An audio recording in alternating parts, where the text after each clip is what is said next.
This year's annual IMD trip will be held at the prestigious Hilton Waikoloa Village on Hawaii's Big Island, June 24th through the 27th. There'll be exotic dream meals prepared by Hilton's finest chefs, authentic Polynesian entertainment, and a chance to swim in an exclusive dolphin lagoon.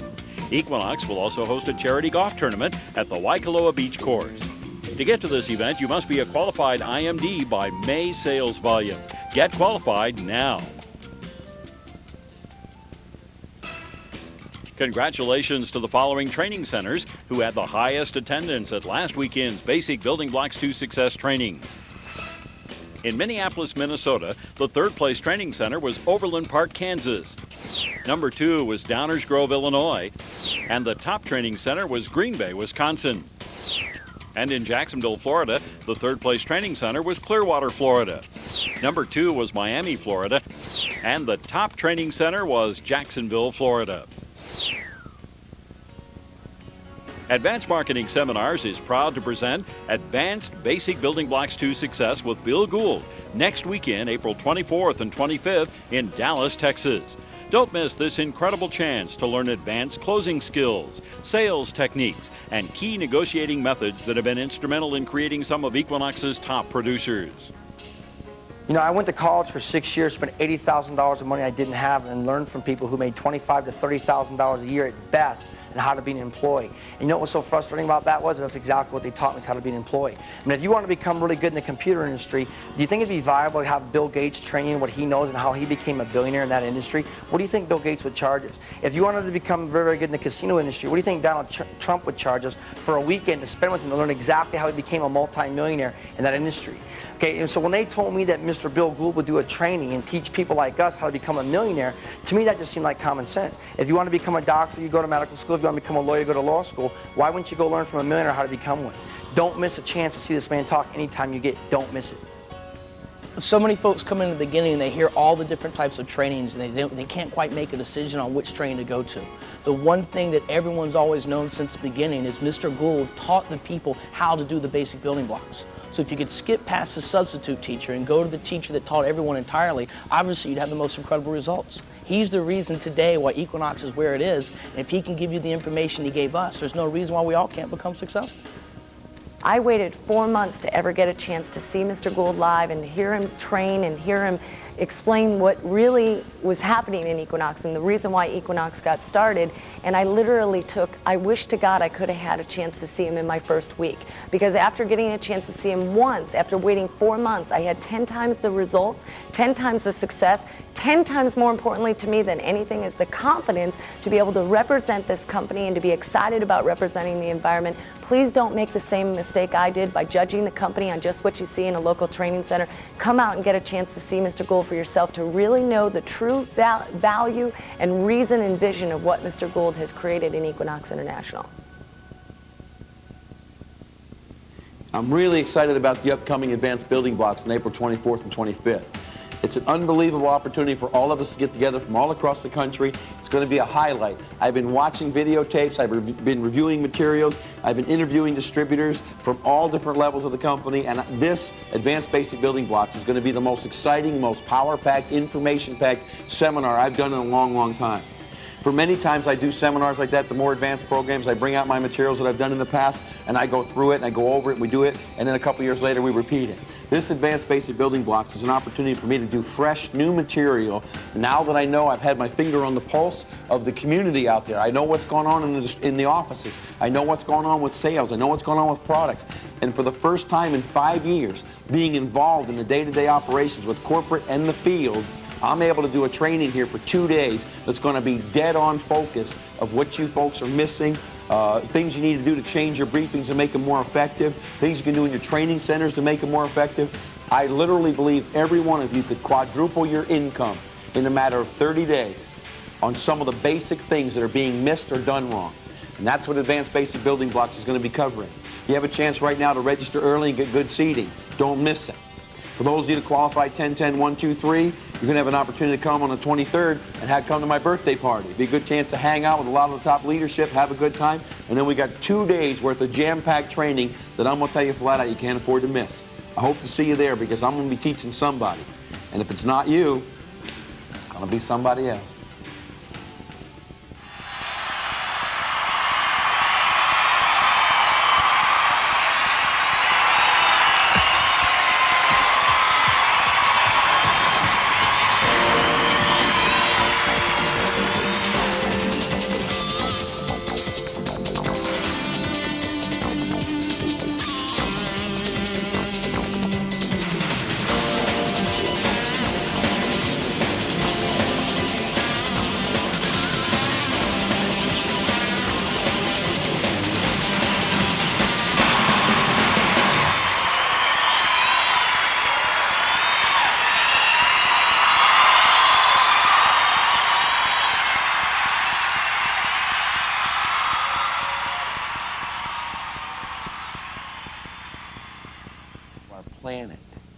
Do you understand, folks, this planet has never been in more jeopardy between the pollution, toxic wastes, and overpopulation, and destroying of the rainforest, and destroying of the plankton in the ocean?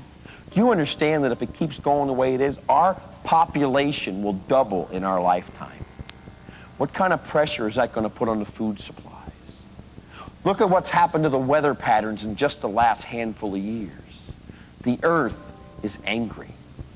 You may think the earth is a pile of rock and doesn't have a spirit or a soul, but I hate to tell you why, when we're destroying and polluting, why is all of a sudden the planet being in rage almost? Some of our finest farmlands has produced food since before we were born, now is drought-ridden for 2 years in a row and flooded for 3. What's that all about? Places that have never seen tornadoes are having tornadoes. Places that have never had hurricanes are having hurricanes. They're now predicting again that over the next couple of years it will be the most violent weather patterns we have ever recorded in history. The temperature is rising. The polar caps are melting.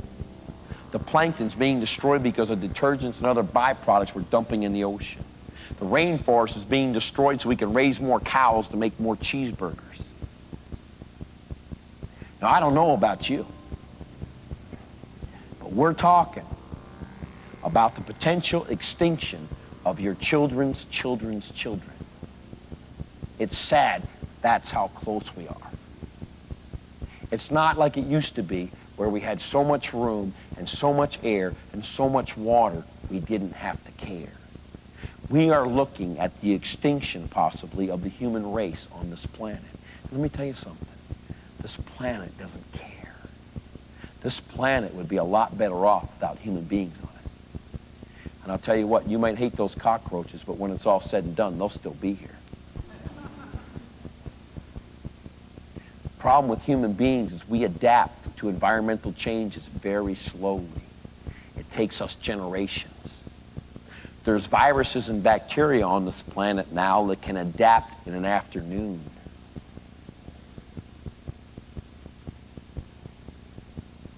Now, unless there's a group of people who have guts, not whining, wimpy, complaining, oh, you just spoke so harshly to me. Unless we have people that develop a spine, who can go out there in the world and accept adversity and challenges, and you don't get your feelings hurt every time you have to learn something new because you made a mistake. You know what the least heard expression in the world is? You know what? I made a mistake. That was really stupid of me. That was my fault. What is so hard about taking responsibility for something you did? What is so difficult? I don't know, but for the majority of my life, I wouldn't do it because it has an effect on our self-esteem. We think our fellow human beings think lesser of us if we were wrong. Isn't that ironic? How do you feel when someone else accepts responsibility for a mistake? Lesser of them? No, you think more of them. But personally, we do the exact opposite. How are we going to create an awareness around the world to stop unnecessary pollution if we don't have tens of thousands of spined, strong, motivated, powerful, determined people who know how to communicate? How are we ever going to stem the tide? Any ideas? Because I'm open-minded. If we don't devise a complete line of environmentally conscious products so we can take away the polluting products and substitute a good quality product to stop what's going down the drain. You know, our shampoos are really good for your hair. Do you know that? And you know, they don't put minute amounts of harmful chemicals in your scalp while you're using them. Do you know that? They're good for you and they don't pollute your body. Do you know that? And on top of that, and more importantly than that, when they go down the drain, they don't kill the plankton in the ocean and they don't pollute the water supply. That is more important than how well it works on your hair, but it works very well on your hair anyway. Our hairspray and other products don't pollute the air. We're saying, listen, we need a group of strong-willed people that can handle problems and adversity. They don't fracture at the moment that there's any kind of a problem to deal with. They're strong, focused, determined people who know how to communicate, know how to motivate, and don't take no for an answer. And we go forth armed with the solution to the world's environmental problems, armed with products. We say, hey, don't use that orange box anymore. That's going to kill our oxygen supply. We're populating like crazy. There's more people than ever. We need more oxygen. You can't afford to put that down the drain, because every time that goes down the drain, we lose more potential oxygen-creating plankton. You can't do it anymore. Now, if you want to go forth holding hands and singing songs with a candlelight vigil, hoping people are going to change their bad habits and their bad attitudes because you have good intentions, I beg to differ with you. Good intentions won't get you a cup of coffee anymore. We need an army. We need an army of people who have guts, who are well-trained, good motivators, dynamic speakers, who know how to communicate and know how to motivate people and know how to educate people to make changes in their lives so they become better people. Because until we create better people, we are not going to make a better world. That, ladies and gentlemen, is the job that I accepted when I was sitting in a cancer clinic at 35 years old. And that job is not going to get done because I'm always the nicest guy you ever met. That job is going to get done because God expects me to do it. And I'll do it with you. I'll do it without you. I'll do it in spite of you. But adversity doesn't bother me anymore, because I was given a mission, and I saw that mission, and I saw that mission being completed, and I saw the skills and abilities develop within me I never thought I had. And I need help. I got a problem. I'm living on a planet that was created millions of years ago. And in the last 100 years, we've done more devastating pollution and environmental damage than all the human beings before us combined ever even imagine. We're creating more toxic chemicals and more pollution in 5 years than the entire world created before we got here. If we don't do something, who will? Now go get the car you want. Go get your watch. Get your house. And when you're done setting up your little Barbie life, would you give me a call? Because having a beautiful car and a beautiful home, they're nice. But you're not going to be able to give that to your great-great-grandchildren if they don't exist. I've got a job to do. I've got a mission to create. So pardon me if I'm a little short or a little harsh sometimes, because I don't have all the time in the world to sit down and breastfeed you and nurse you and coddle you and change your diapers. I've got a mission. And I've been assigned this mission. And there's no doubt in my mind this mission will be successful. It's not a matter of if, it's a matter of when. I only need to know one thing, and that is, what part of this mission can I depend on you to help me complete? Should I depend on you to work for a little while and help us a little bit? Or should I depend on you to help us sometime? Some bit? Or are you one of the few, the proud people who can make a commitment and actually stick to it? Who see something bigger in life than just the car you drive or the watch you wear, and say, you know what? When I die, my kids and my grandkids will be able to be proud, because they'll know I was a small part of an organization that had a tremendous impact on turning this planet around. I had a small part in changing the way people look at their daily habits. I had a small part in changing people's consciousness. I had a small part in changing the way people shop. I had a small part in changing the way people eat. I had a small part in changing the way people are educated. I had a small part in changing the way advertising is done. I had a small part in changing the way people are developed and their learning skills are brought out in them, and there are changes in the way people are evaluated, and changes in how we raise our kids and develop their self-esteem.